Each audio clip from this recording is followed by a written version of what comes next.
हिमालय की वादियां, जहां दिन में बर्फ धूप में चमकती है, रात को उतनी ही भयावह हो जाती हैं। बर्फीली हवाओं में एक नाम गूंजता है, किचकंडी।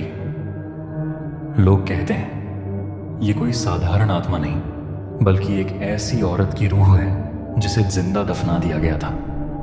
मरने से पहले उसने शाप दिया था, तुम सबको चैन से जीने नहीं दूंगी।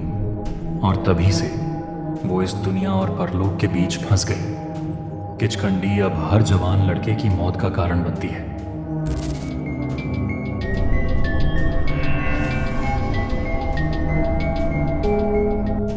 गांव की औरत जिस पर इल्जाम लगा था, उसका नाम धनमा था। सुंदर थी, जवान थी, लेकिन पति की अचानक मौत के बाद गांव वालों ने उसके चरित्र पर कीचड़ उछाला। लोगों ने कहा इसने अपने पति को जहर दिया है।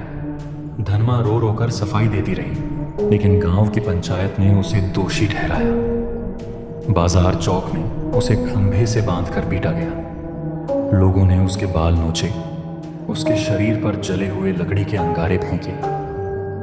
आधी मरी हालत में उसे जंगल ले जाया गया। वहां एक गड्ढा खोदकर उसे जिंदा गाड़ दिया गया। उसकी चीखें देर तक जंगल में गूंजती रहीं। मरते वक्त उसने कहा, मैं लौटूंगी हर उस इंसान के लिए जिसने मेरे साथ अन्याय किया। उस रात गांव पर अजीब तूफान आया। पेड़ उखड़ गए, छप्पर उड़ गए और हवा में औरत की चीखें तैरती रहीं। धनमा अब किचकंडी बन चुकी थी। उसका रूप भयानक था। बाल इतने लंबे कि जमीन पर घिसटते हुए चलते। चेहरा आधा इंसानी, आधा जानवर। नाखून लोहे जैसे तेज और हमेशा खून से भीगे। आंखें जैसे अंगार जल रहे हों। लेकिन सबसे डरावना उसका पीछा था। उसका पिछला हिस्सा हमेशा खुला, सड़ा और खून से लथपथ होता। लोग कहते हैं वही उसके श्राप की निशानी है। बुजुर्ग हमेशा कहते, अगर रास्ते में कोई औरत खड़ी दिखे और उसकी चाल अजीब लगे तो मत पास जाना। वो किचकंडी होगी जो पहले सुंदर औरत बनकर बुलाती है, फिर अपने असली रूप में आकर शिकार कर लेती है। किचकंडी के प्रकट होने के बाद गांव बदल गया। जवान लड़के अचानक गायब होने लगे।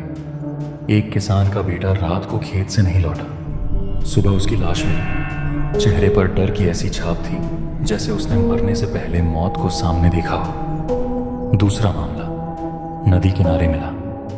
उसके शरीर से खून की एक बूंद भी नहीं बची थी, जैसे किसी ने उसे पूरी तरह चूस लिया हो। औरतें कहती कि रात को जंगल से गाने की आवाज आती थी। वो गीत इतना मीठा होता कि सुनते ही कान खिंच जाते। लड़के उस आवाज के पीछे भागते और फिर कभी वापस नहीं आते। एक बार गांव का लड़का जंगल में गया। वो कहता है, मैंने एक औरत देखी। उसने मुझे मुस्कुराकर बुलाया। उसकी आंखें चमक रही थीं, लेकिन जब मैं 2 कदम पास गया, उसका चेहरा फट गया, बाल बिखर गए और उसने चीख मारी। वो भाग निकला, लेकिन उसके कंधे पर आज भी नाखून के गहरे निशान हैं। एक बुजुर्ग ने कहा, मैं रात को घर लौट रहा था। पीछे से आवाज आई, बाबू रुको। मैंने मुड़कर देखा, एक औरत खड़ी थी, पर उसके पैरों के निशान उल्टे थे। मैं कांप गया और भाग खड़ा हुआ। एक यात्री ने कहा कि उसने रात में बर्फ पर अपने आप पैरों के निशान बनते देखे। वो निशान हमेशा उल्टे थे। गांव वालों ने कई बार तांत्रिक बुलाए। तांत्रिक कहते थे, लोहे से बनी चीज साथ रखो। अगर वो सामने आए तो आंखों में मत देखना, और अगर तुम्हें बुलाए तो पीछे मत मुड़ना। कुछ लोग राख और मंत्र का सहारा लेते थे। कहा जाता है कि अगर राख उसकी आंखों में डाल दी जाए तो वह कुछ पल के लिए अंधी हो जाती है, लेकिन जो भी ये कोशिश करता वो सुबह तक जिंदा नहीं रहता। कहते हैं कि उसकी आत्मा इतनी शक्तिशाली है कि किसी भी साधारण उपाय से नहीं रुकती। आज भी उत्तराखंड और हिमालयी इलाकों में किचकंडी का नाम सुनकर लोग कांप जाते हैं। गांव के बच्चे रात को घर से बाहर निकलने से डरते हैं। कभी कभी बर्फ में उल्टे पैरों के निशान मिल जाते हैं। लोग कहते हैं कि वो इशारा है कि किचकंडी आसपास है।